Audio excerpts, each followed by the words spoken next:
जय श्री राधे कृष्णा। आप सभी का दिन शुभ और मंगलमय हो और भगवान श्री कृष्ण की कृपा आप पर सदा बनी रहे। आज सुनिए वैशाख मास महात्म्य का अध्याय 13। इससे पहले की कथा में आपने जाना था कि किस प्रकार एक ब्राह्मण ने अपनी पत्नी को राजा के यहाँ पर 6 महीने तक छोड़ दिया था, क्योंकि वह मार्ग में ही गर्भवती हो गई थी। इस कारण वह आगे की यात्रा करने में असमर्थ थी। ब्राह्मण ने राजा से निवेदन किया कि महाराज, जब तक मैं लौट कर न आ जाऊं, तब तक आप मेरी पत्नी की रक्षा करें। तब ब्राह्मण की बात सुनकर राजा ने 6 महीने के लिए चावल और धन देकर ब्राह्मणी के लिए अंतःपुर में घर दे दिया। उधर अपनी पत्नी को राजा के यहाँ रखकर वह ब्राह्मण प्रसन्नता पूर्वक गंगा स्नान के लिए चले गए। लेकिन इसी बीच उन्हें 6 मास से ज्यादा का समय लग गया। ब्राह्मण की पत्नी बहुत स्वाभिमानी थी। राजा ने तो केवल 6 महीने तक का ही अनाज उन्हें दिया था। 6 महीने समाप्त होने के बाद जब अनाज समाप्त हो गया तो ब्राह्मणी स्वाभिमान के कारण वहां जाकर दोबारा से अनाज के लिए प्रार्थना ही नहीं की, जिस कारण अनाज के अभाव में वह भूख प्यास से तड़प तड़प कर मर गई। इधर राजा भी इस बात को भूल ही चुके थे कि उन्होंने एक ब्राह्मण की पत्नी को अंतःपुर में स्थान दे रखा है। इस कथा को विस्तार पूर्वक इससे पहले के अध्याय में आप सुन सकते हैं। अब सुनिए इसके आगे की कथा। जब ब्राह्मण राजा के पास आए और उन्होंने अपनी पत्नी को वापस मांगा, तब राजा ने जाकर देखा कि ब्राह्मणी तो मर गई है और वह मरकर सूख गई थी। तब वह भगवान श्रीनिवास की शरण में गए। भगवान श्रीनिवास से उन्होंने प्रार्थना की। तब भगवान श्रीनिवास के वचन सुनकर राजा अपने नगर में गए और सुंदर सुंदर डोलियों में अपनी रानियों को और एक डोली में मरी हुई ब्राह्मणी को भी बैठाकर ब्राह्मण को आगे करके वहां से भगवान का दर्शन करने के लिए चले गए। अस्थिकूट सरोवर पर पहुंचकर राजा ने उन सब स्त्रियों को स्नान करने की आज्ञा दी। उनकी रानियों ने अस्थि चर्म विशिष्ट ब्राह्मणी को भी सरोवर में डाल दिया। फिर तो वह जी उठी। उसके शरीर के सभी चिन्ह पहले की तरह प्रकट हो गए। इसके बाद वह मंगलमयी ब्राह्मणी रानियों के साथ नहाकर सरोवर से बाहर आई और तीर्थ यात्रा से पुनः लौटे हुए अपने स्वामी ब्राह्मण देवता से प्रसन्नता पूर्वक मिली। राजा ने भगवान की पूजा करके ब्राह्मण को धन दिया। 1000 स्वर्ण मुद्रा और भांति भांति के वस्त्र देकर स्वदेश जाने के लिए उन ब्राह्मण दंपति को सादर विदा किया। ब्राह्मण ने जब अपनी स्त्री का समाचार और भगवान वेंकटेश्वर का प्रभाव सुना, तब राजा को आशीर्वाद देकर अपने देश को प्रस्थान किया। राजा तोंडमान भगवान श्रीनिवास जी की आज्ञा के अनुसार प्रतिदिन स्वर्णमय कमलों से उनकी पूजा किया करते थे।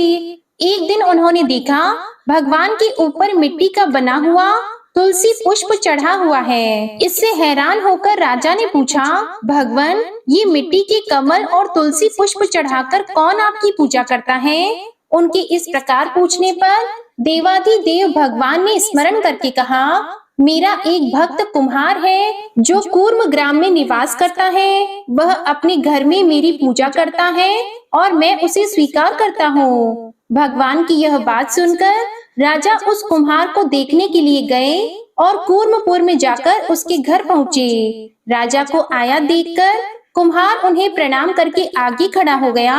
उसका नाम भीम था। राजा ने उससे पूछा, भीम, तुम अपने कुल में सबसे श्रेष्ठ हो, बताओ भगवान की पूजा किस प्रकार करते हो? उनके पूछने पर कुलाल ने कहा, महाराज, मैं कभी कोई पूजा नहीं जानता। भला आपसे किसने कह दिया कि कुम्हार पूजा करता है? तब तोंडमान बोले, स्वयं भगवान श्रीनिवास ने तुम्हारे पूजन की बात कही है। राजा की बात सुनकर कुम्हार को पूर्व काल में दिए हुए भगवान के वरदान का स्मरण हो आया। उसने कहा, महाराज, पहले भगवान वेंकटेश्वर ने मुझे यह वरदान दिया है कि जब तुम्हारी की हुई पूजा प्रकाशित हो जाएगी, जब राजा तोंडमान तुम्हारे द्वार पर आ जाएंगे और उनके साथ तुम्हारा संवाद होगा, तब तुम्हें मोक्ष प्राप्त हो जाएगा। इस प्रकार कहकर पत्नी सहित कुम्हार ने वहां आए हुए विमान को और उस पर बैठे हुए भगवान जनार्दन को देखकर उन्हें प्रणाम करते हुए प्राण त्याग दिया। तथा राजाधिराज तोंडमान के देखते देखते विमान पर बैठकर दिव्य रूप धारण करके दिव्य रूप धारिणी पत्नी के साथ वह भगवान विष्णु के परम धाम को चला गया। यह अद्भुत घटना देखकर राजा हर्ष में भरे हुए अपने नगर को आए और अपने श्रीनिवास नामक पुत्र का विधि पूर्वक राज्य अभिषेक करके बोले, वत्स, तुम धर्म पूर्वक सब मनुष्यों का पालन और पृथ्वी की रक्षा करो। पुत्र को यह आज्ञा देकर बुद्धिमान राजा ने बड़ी भारी तपस्या की। तपस्या करते समय भगवान ने उन्हें प्रत्यक्ष दर्शन दिया। वे श्री तथा भू देवियों के साथ गरुड़ पर आरूढ़ होकर वहां आए थे। श्री भगवान बोले, हे नृपश्रेष्ठ, मैं तुम्हारी तपस्या से बहुत संतुष्ट हूँ। बोलो, तुम्हारी किस इच्छा को पूर्ण करूं?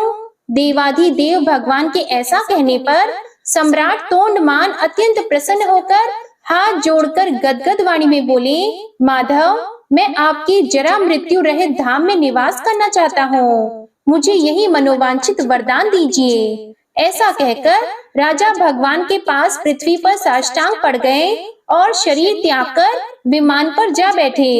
उस समय गंधर्व गण उनकी स्तुति कर रहे थे। राजा भगवान विष्णु का सारूप्य प्राप्त करके शोक मोह रहित, जरा मरण वर्जित तथा पुनरावृत्ति शून्य वैकुंठ धाम को चले गए। श्री सूत जी कहते हैं, देवाधिदेव भगवान वराह के द्वारा कहे हुए इस प्रसंग को जो सुनता है वह सब कामनाओं को भोग कर अंत में भगवान विष्णु के परम पद को प्राप्त होता है। श्री सूत जी कहते हैं, महर्षियों, अब मैं श्री स्वामी पुष्करणी के महात्म्य का प्रतिपादन करने वाला इतिहास कहता हूँ, जो इसे पढ़ने वालों के भी पापों का नाश करने वाला है। अभिमन्यु के पुत्र राजा परीक्षित धर्म के अनुसार इस पृथ्वी का पालन करते हुए हस्तिनापुर में निवास करते थे। एक समय वे मृगया में अनुरक्त होकर वन में घूम रहे थे। उस समय उनकी अवस्था 60 वर्ष की हो गई थी। वे भूख और प्यास से पीड़ित थे। घूमते घूमते उन्होंने एक ध्यान मग्न मुनि को देखकर पूछा, मुनि, मैंने इस समय वन में अपने बाण से एक हिरण को घायल किया है। वह भय से कातर होकर भाग गया है। क्या आपने उसे देखा है? मुनि की समाधि लग गई थी। उन्होंने मौन रहने का व्रत भी लिया था। इस कारण राजा को कुछ भी उत्तर नहीं दिया। तब राजा ने कुपित होकर एक मरे हुए सांप को धनुष से उठाकर मुनि के कंधे पर रख दिया और अपने नगर की राह ली। मुनि के एक पुत्र था जिसका नाम श्रृंगी रखा गया था। श्रृंगी के कृष्ण नाम वाला कोई श्रेष्ठ द्विज मित्र था। उसने विवाद में अपने मित्र श्रृंगी से व्यंग्य पूर्वक कहा, सखी, तुम्हारे पिता इस समय मरा हुआ सांप कंधे पर ढो रहे हैं। तुम बहुत घमंड न दिखाया करो और मेरे आगे यह व्यर्थ क्रोध न किया करो। यह सुनकर श्रृंगी कुपित हो उठा और शाप देते हुए बोला, जिस मूढ़ बुद्धि मानव ने मेरे पिता के कंधे पर मरा हुआ सांप रखा है, वह 7वें दिन तक्षक नाग के काटने पर मृत्यु को प्राप्त होगा। इस प्रकार उस मुनि कुमार ने उत्तरानंदन परीक्षित को शाप दे दिया। उसके पिता शमीक मुनि ने जब यह सुना कि मेरे पुत्र ने राजा को शाप दिया है, तब वे उससे बोले, अरे समस्त लोगों की रक्षा करने वाले, राजा को तूने क्यों शाप दिया?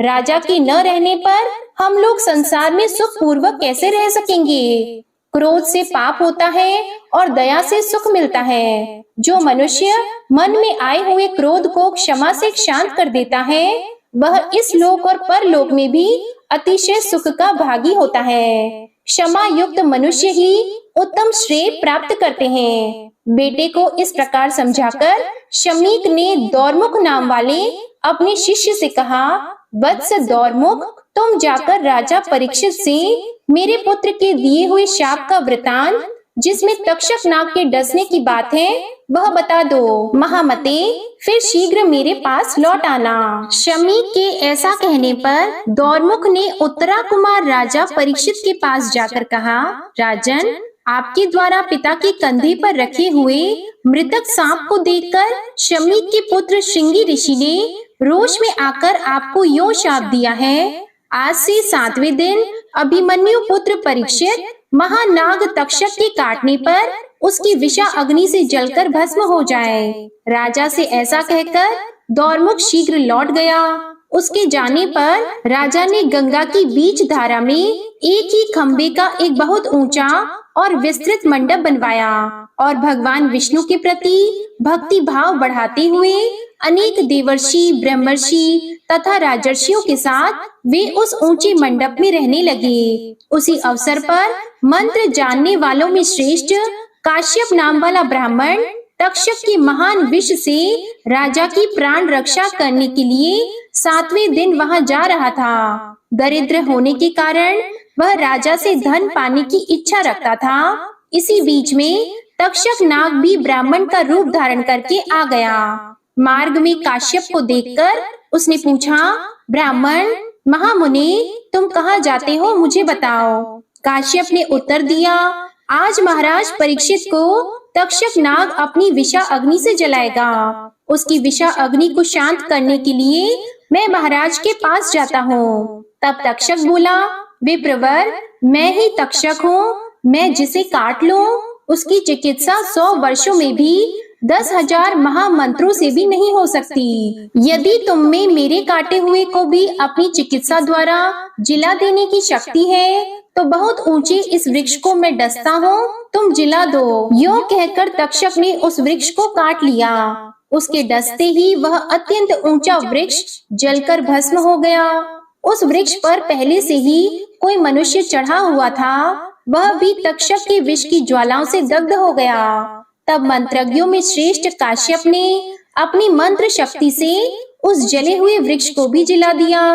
उसके साथ ही वह मनुष्य भी जी उठा। यह देखकर तक्षक ने मंत्र कुशल काश्यप से कहा, ब्राह्मण, राजा तुम्हें जितना धन दे सकते हैं उससे दूना मैं देता हूँ, इसे लेकर शीघ्र लौट जाओ। यूं कहकर तक्षक ने उसे बहुमूल्य रत्न देकर लौटा दिया। इसके बाद तक्षक ने सब सर्पों को बुलाकर कहा, तुम सब लोग मुनियों के वेश धारण करके राजा के पास जाओ और उन्हें भेंट में फल समर्पित करो। बहुत अच्छा कहकर सभी राजा को फल देने लगे। उस समय तक्षक भी किसी बेर के फल में कृमि का रूप धारण करके राजा को डसने के लिए बैठ गया।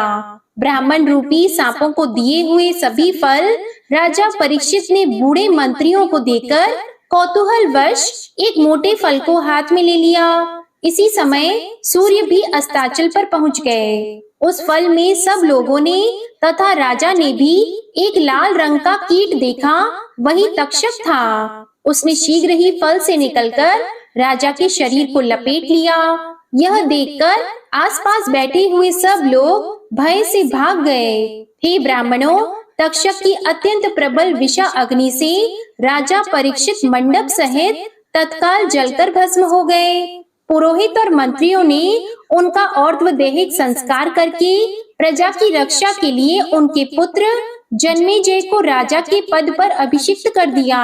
तक्षक से राजा की रक्षा करने के लिए जो काश्यप नामक ब्राह्मण आया था उसकी सब लोग निंदा करने लगे। अंत में वह शाकल्य मुनि की शरण में गया और उन्हें प्रणाम करके बोला, भगवान, आप सब धर्मों के ज्ञाता और भगवान विष्णु के प्रिय भक्त हैं। ये मुनि, ब्राह्मण, सुहृद तथा अन्य लोग जो मेरी निंदा करते हैं, इसका क्या कारण है यह मैं नहीं जानता। यदि आप जानते हो तो बताएं।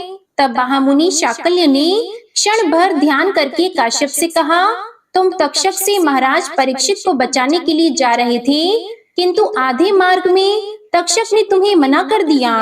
जो मनुष्य विष, रोग आदि की चिकित्सा करने में समर्थ होकर भी काम, क्रोध, भय, लोभ, मात्सर्य अथवा मोह से विष एवं रोग से पीड़ित मनुष्य की रक्षा नहीं करता, वह ब्रह्म हत्यारा, शराबी, चोर, गुरु पत्नीगामी तथा इन सबके संसर्ग दोष से दूषित है। उसके उद्धार का कोई उपाय नहीं है। महाराज परीक्षित पवित्र यश वाले, धर्मात्मा, विष्णु भक्त, महायोगी तथा चारों वर्णों की रक्षा करने वाले थे। उन्होंने व्यास पुत्र सुखदेव जी से भक्ति पूर्वक श्रीमद् भागवत की कथा सुनी थी। ऐसे पुण्यात्मा राजा की रक्षा न करके जो तुम तक्षक के कहने से धन लेकर लौट गए, उसी कारण से श्रेष्ठ ब्राह्मण और बंधु बांधव तुम्हारी निंदा करते हैं। मरने वाले मनुष्य के प्राण जब तक कंठ में रहते हैं, तब तक उसकी चिकित्सा करनी चाहिए। तुम चिकित्सा करने में समर्थ होकर भी उनकी दवा किए बिना ही आधे मार्ग से लौट आए, इसलिए तुम वास्तव में निंदा के पात्र हो। काश्यप बोले, उत्तम व्रत का पालन करने वाले शाकल्य जी, मेरे दोष की शांति के लिए कोई उपाय बताइए, जिससे मेरे बंधु बांधव और सुहृद मुझे ग्रहण करें। आप भगवान के प्रिय भक्त हैं, मुझ पर अवश्य कृपा करें। तब मुनिवर शाकल्य ने क्षण भर ध्यान करके कृपा पूर्वक काश्यप से कहा, ब्राह्मण, इस पाप की शांति के लिए मैं तुम्हें एक उपाय बताता हूँ। सुवर्ण मुखरी नदी के तट पर भगवान लक्ष्मीपति की निवास भूमि है। उसका नाम वेंकटाचल है, जो सब लोगों में पूजित है। उसका दूसरा नाम शेषाचल भी है। वह परम पवित्र तथा देवता और दानवों से भी वंदित है। ब्रह्म हत्या, सुरापान तथा सुवर्ण की चोरी आदि बड़े बड़े पापों का वह नाश करने वाला है। उसी पर्वत पर स्वामी पुष्करणी है, जो सब पापों का निवारण करने वाली है। वह मंगलदायिनी पुष्करणी भगवान श्रीनिवास के स्थान से उत्तर दिशा में है। तुम वेंकटाचल पर जाकर कल्याणमयी स्वामी पुष्करणी में संकल्प पूर्वक स्नान करो। फिर पश्चिम तट पर बसे हुए वराह स्वामी की सेवा करके भगवान के मुख्य मंदिर में जाओ। वहाँ भक्तों को अभय प्रदान करने वाले शंख चक्रधारी वनमाला विभूषित स्वर्णाचल निवासी भगवान श्रीनिवास का विधि पूर्वक दर्शन करके तुम सब पापों से मुक्त हो जाओगे। यह सुनकर मुनिवर काश्यप ने देव दानव वंदित स्वामी पुष्करणी में नियम पूर्वक स्नान किया। इससे वे शुद्ध और स्वस्थ हो गए। फिर सब बंधु बांधवों ने उनका विधि पूर्वक पूजन करके कहा, आप निसंदेह हमारे पूज्य हैं। ब्राह्मणों, इस प्रकार मैंने आप लोगों से वेंकटाचल की महिमा का वर्णन किया है। जो मनुष्य भक्ति पूर्वक इसे सुनता है, वह श्री विष्णु लोक में प्रतिष्ठित होता है। आज का अध्याय यही समाप्त हुआ। इसके आगे का वृतांत आप अगले अध्याय में सुनेंगे। अब आप सुनिए विष्णु चालीसा का पाठ। विष्णु सुनिए विनय सेवक की चित लाए, कीरत कुछ वर्णन करो दीजिए ज्ञान बताए। नमो विष्णु भगवान खरारी, कष्ट नशावन अखिल बिहारी। प्रबल जगत में शक्ति तुम्हारी, त्रिभुवन फैल रही उजियारी। सुंदर रूप मनोहर सूरत, सरल स्वभाव मोहनी मूरत। तन पर पीतांबर अति सोहत, बैजंती माला मन मोहत। शंख चक्र कर गदा विराजे, देखत दैत्य असुर दल भाजे।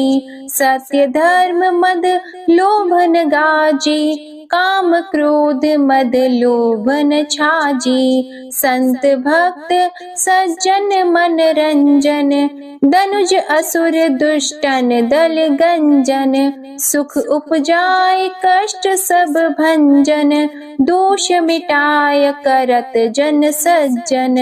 पाप काट भव सिंधु उतारण, कष्ट नाश कर भक्त उबारण। करत अनेक रूप प्रभु धारण, केवल आप भक्ति के कारण। धरणी धेनु बन तुम ही पुकारा, तब तुम रूप राम का धारा। भार उतार असुर दल मारा, रावण आदिक को संहारा। आप वराह रूप बनाया, हिरण्याक्ष को मार गिराया। धर्मस्य तन सिंधु बनाया, 14 रत्नन को निकलाया। अमिलख असुरन द्वंद मचाया, रूप मोहिनी आप दिखाया। देवों को अमृत पान कराया, असुरन को छवि से बहलाया। कूर्म रूप धर सिंधु मझाया, मंदराचल गिरि तुरत उठाया। शंकर का तुम फंद छुड़ाया, भस्मासुर को रूप दिखाया। वेदन को जब असुर डुबाया, कर प्रबंध उन्हें ढूंढवाया। मोहित बन कर खल ही नचाया, उस ही कर से भस्म कराया। असुर जलंधर अति बलदाई, शंकर से उनकी न लड़ाई। हार पार शिव सकल बनाई, कीन सती से छल खल जाई। सुमिरन कीन तुम्हें शिव रानी, बतलाई सब विपत कहानी। तब तुम बने मुनीश्वर ज्ञानी, वृंदा की सब सुरति भुलानी। देख तीन धनुज शैतानी, वृंदा आए तुम्हें लपटानी। हो स्पर्श धर्म क्षति मानी, हना असुर उर शिव शैतानी। तुमने ध्रुव प्रहलाद उबारे, हिरणाकुश आदिक खल मारे। गणिका और अजामिल तारे, बहुत भक्त भव सिंधु उतारे। हरहु सकल संताप हमारे, कृपा करहु हरि सिरजनहारे। देखहु मैं निज दर्श तुम्हारे, दीप बंधु भक्तन हितकारे। चाहता आपका सेवक दर्शन, करहु दया अपनी मधुसूदन। जानो नहीं योग्य जब पूजन, होय यज्ञ स्तुति अनुमोदन। शील दया संतोष सुलक्षण, विदित नहीं व्रत बोध विलक्षण। करहु आपका किस विधि पूजन, कुमति विलोक होत दुख भीषण। करहु प्रणाम कौन विधि सुमिरन, कौन भांति मैं करहु समर्पण। सुर मुनि करत सदा सेवकाई, हर्षित रहत परम गति पाई। दीन दुखिन पर सदा सहाई, निज जन जान लेव अपनाई। पाप दोष संताप नशाओ, भव बंधन से मुक्त कराओ। सुत संपत्ति दे सुख उपजाओ, निज चरणन का दास बनाओ। निगम सदा ये विनय सुनावे, पढ़े सुने सो जन सुख पावे। श्री विष्णु चालीसा समाप्त होती है। प्रेम से बोलिए भगवान विष्णु और माता लक्ष्मी की जय। आपको आज की कथा पसंद आए तो वीडियो को लाइक कीजिएगा, शेयर कीजिएगा, कमेंट में भगवान लक्ष्मी नारायण जी की जय लिखिएगा और चैनल को भी सब्सक्राइब कीजिएगा। इसी के साथ आज आप हमारे चैनल पर शुक्र प्रदोष व्रत की कथा और संतोषी माता की व्रत कथा भी जरूर सुनिएगा। प्रेम से बोलिए श्री राधे कृष्ण भगवान की जय।